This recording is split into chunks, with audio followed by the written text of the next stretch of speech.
Choisis la vie.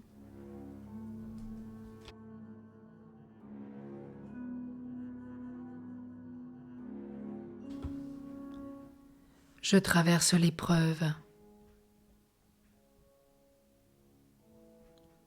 L'épreuve que je traverse actuellement a un sens que je ne vois pas de prime abord.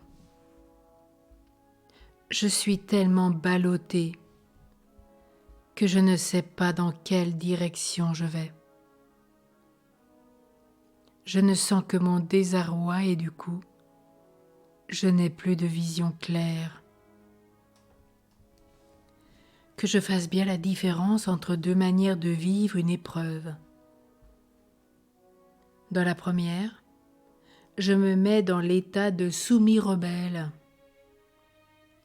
L'enfant soumis subit la situation, se dévalorise, se complaît dans un rôle de victime, se plaît de ne pas avoir de chance, s'enfonce dans des phrases impasses, du style « je n'y arriverai jamais, c'est toujours sur moi que ça tombe, je suis nulle, c'est toujours pareil », etc.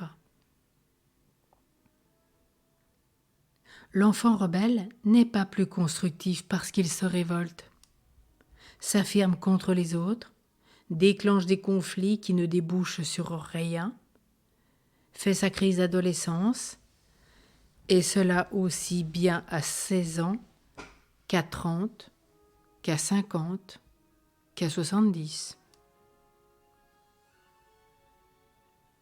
Crise d'adolescence, crise de milieu de vie, crise de la vieillesse. La deuxième façon de vivre l'épreuve est de m'ancrer dans la position d'adulte. Je reste moi-même.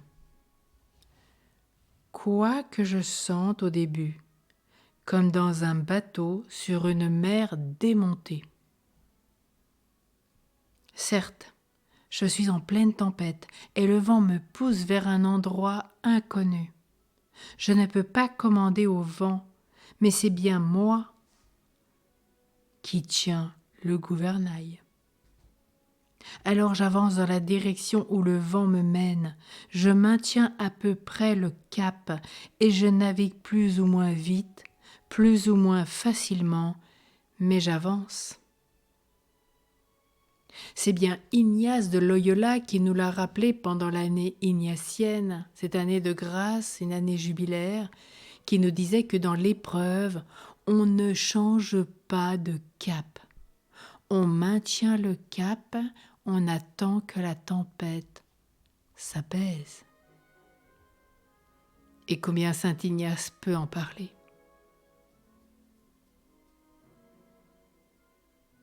En avançant petit à petit, le sens de tout cela se fait jour.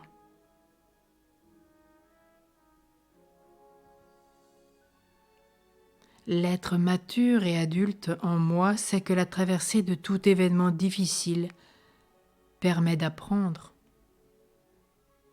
de progresser et d'en sortir fortifié. En cela, il entrevoit et espère toujours une issue favorable. Il surfe sur la vague et l'utilise positivement. Ulysse, avant son départ, peut-être son retour, à l'île d'Ithaque, où l'attendent sa femme Pénélope et son fils Télémaque, doit affronter de nombreux périls et épreuves, notamment celui de l'archipel des sirènes. Les sirènes chantent d'une manière si suave qu'elles attirent irrésistiblement les navigateurs et provoquent des naufrages. Pour se prémunir du danger, Ulysse, qui désire entendre ce chant si mélodieux, se fait attacher au mât de son bateau par ses compagnons, et ceux-ci, les oreilles bouchées par la cire, rament de toute leur force, les yeux baissés. Les liens empêchent Ulysse de répondre à l'appel des sirènes, tandis que les marins aux oreilles bouchées n'entendent pas les supplications qu'il leur adresse pour être libérés. C'est ainsi qu'il réussit à traverser l'épreuve, sain et sauf. Et toi, quel est ton mât? Quel est ton roc?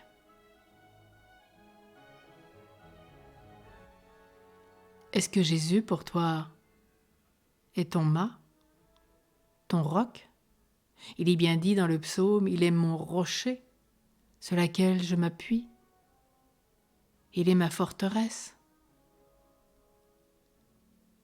Il est bien celui qui me montre le chemin, la vérité, la vie, surtout au cœur de l'épreuve. Jean 14. Oui. Alors en ce matin, choisis bien ton mât, sache où est ton roc, et au cœur de l'épreuve, avec l'aide de saint Ignace de Loyola,